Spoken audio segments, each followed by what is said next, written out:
මෙතෙක් කල සැඟව සිටි හිටපු පොලිස්පති නීතිය ඉදිරියට එයි.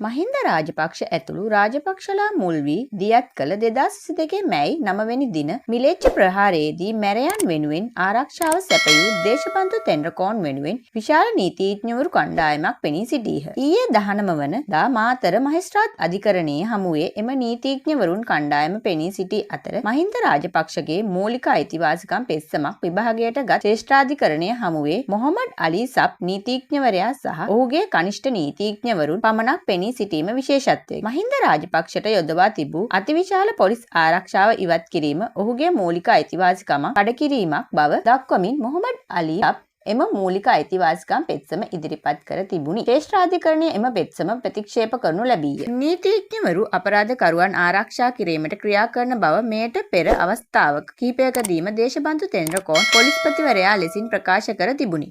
නීතියේ කට්ට පනිමින් සිටි ඔහු මාතර මහේස්ත්‍රාත් අධිකරණය හමුවේ භාර වූ අවස්ථාවේ විශාල නීතිඥවරුන් කණ්ඩායමක් සේවය ලබාගෙන තිබීම විශේෂත්වයකි. මේ සම්බන්ධයෙන් රජයේ නීතිඥවරයා කරුණු ඉදිරිපත් කර තිබුණු ආකාරය මාධ්‍ය හරහා පෙන්වා දී තිබුණි. නීතිය භාරව සිටින ආකාරය නීතිය භාරව සිටින අය කරන වැරදි නිවැරදි කිරීමට කොතරම් නීතිඥවරුන් පෙනී සිටිනවාද? මේ පිළිබඳව ඔබේ අදහස පහලින් කමෙන්ට් එකක් දාගෙන යන ගමන් අපගේ නාලිකාව සබ්ස්ක්‍රයිබ් කරන ගමන් ලයික් එකක් දාගෙන යන්න අමතක කරන්න එපා.